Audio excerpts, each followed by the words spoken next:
അനുജമിസാണ്. അപ്പോൾ മക്കളെ, നമ്മുടെ ആനുവൽ എക്സാമിന് ടൈം ടേബിളൊക്കെ വന്നിട്ടുണ്ട്. അപ്പോൾ എങ്ങനെയൊക്കെയാണ് ഇത്തവണത്തെ എക്സാമിന് ചോദ്യങ്ങൾ വരിക, അതുപോലെ തന്നെ എങ്ങനെയൊക്കെയാണ് നമ്മൾ പഠിക്കുക എന്നൊക്കെ ആയിരിക്കും നമ്മളെല്ലാവരും ആലോചിക്കുന്നത് അല്ലേ.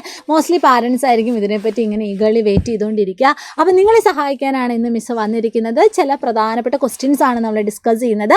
അപ്പോൾ നമുക്ക് എല്ലാവർക്കും അറിയാം, ഓണപരീക്ഷയ്ക്കും ക്രിസ്മസ് പരീക്ഷയ്ക്കും ഒക്കെ വന്നൊരു ചോദ്യമാണ്.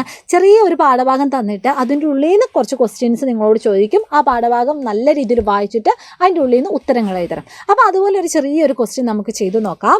ചോദ്യം ഇതാണ്: പാഠം വായിച്ച് താഴെ കൊടുക്കുന്ന ചോദ്യങ്ങൾക്ക് ഉത്തരം കണ്ടെത്തൂ. അതാണ് ചോദ്യം. അപ്പോൾ നമുക്ക് പാഠഭാഗം ഒന്ന് വായിച്ചു നോക്കാം. ചിന്നു പൂമ്പാറ്റ പറന്നു, തേൻ കുടിക്കാൻ ചെമ്പരത്തിപ്പൂവിലിരുന്നു.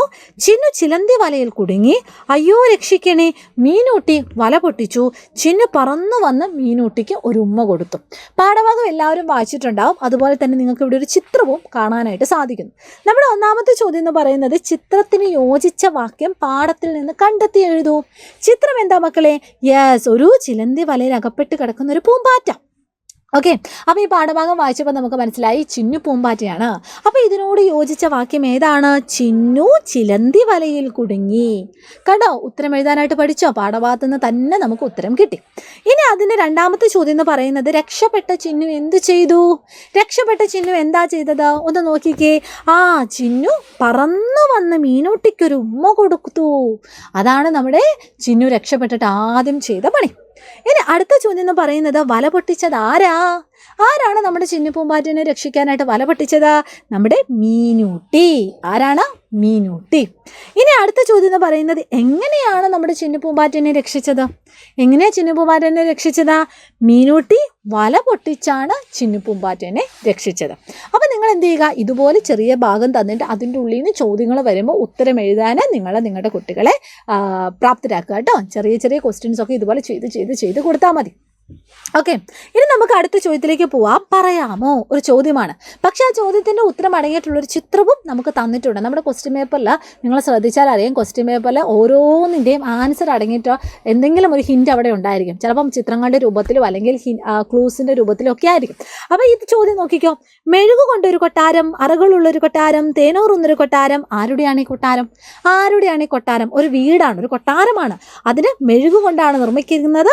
അറകൾ ധാരാളമുണ്ട്, തേനോ കുറേ കിട്ടും. ആരുടേതാണ് ഈ കൊട്ടാരം? ആരുടെയാണ് മക്കളെ? ഇതാ ചിത്രത്തിൽ ഒളിഞ്ഞിരിപ്പുണ്ട്. ആരാണ്? നമ്മുടെ തേനീച്ചക്കൂടാണ് അല്ലേ. തേനീച്ചക്കൂടെന്ന് പറഞ്ഞാൽ ധാരാളം അറകളുള്ള ഒരു കൂടാണ്, മെഴുകു കൊണ്ടുണ്ടാക്കിയ കൂടാണ്, ധാരാളം തേന് കിട്ടുന്ന കൂടാണ്. ഇനി അടുത്ത ചോദ്യം എന്ന് പറയുന്നത് കുറച്ച് കടങ്കഥകളാണേ. 1000 തിരിയിട്ട് കത്തിച്ച പൊൻവിളക്ക് അന്തിയായപ്പോൾ അണഞ്ഞുപോയി. 1000 തിരിയിട്ട് കത്തിച്ചു എന്ന് പറഞ്ഞാൽ അത്രയും പ്രകാശമുണ്ട്. അപ്പോൾ എല്ലാവർക്കും പ്രകാശം നൽകുന്ന ഒരാൾ അന്തിയായപ്പോൾ, രാത്രിയായപ്പോൾ അണഞ്ഞുപോയി. ആരാണ് കറക്റ്റായിട്ടുള്ള ഉത്തരം പറയാ? എന്താണ് മക്കളെ ശരിയായിട്ടുള്ള ഉത്തരം? യെസ്, സൂര്യൻ. സൂര്യനാണ് ഇവിടെ കറക്റ്റായിട്ടുള്ള ഉത്തരം. എങ്കിൽ അടുത്ത ചോദ്യത്തിലേക്ക് പോവാം. ആകാശത്തൊരു പഞ്ഞിക്കിടക്ക. ആകാശത്ത് നല്ല പഞ്ഞിക്കിടക്ക പോലെ കാണുന്നത് ആരെയാ മക്കളെ?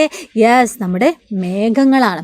അപ്പം നമ്മൾ കുറേ ചോദ്യങ്ങൾ ചെയ്തിട്ടില്ലേ? അപ്പം നിങ്ങളെല്ലാവരും എന്ത് ചെയ്യുക, ഈ ചോദ്യങ്ങളൊക്കെ നിങ്ങൾ പഠിക്കണം കേട്ടോ. നിങ്ങളുടെ പാഠഭാഗത്തു നിന്ന് വരുന്ന ചോദ്യങ്ങളും അല്ലെങ്കിൽ പാഠഭാഗത്തു നിന്നല്ലാതെ അതുമായിട്ട് പൊതുവായിട്ട് വരുന്ന ചോദ്യങ്ങളൊക്കെ ഉണ്ടാവും. അപ്പം നിങ്ങളെല്ലാവരും ഏറ്റവും ആദ്യം ചെയ്യേണ്ടത് നിങ്ങളുടെ പാഠഭാഗം നല്ല വൃത്തിയായിട്ട് പഠിക്കുക.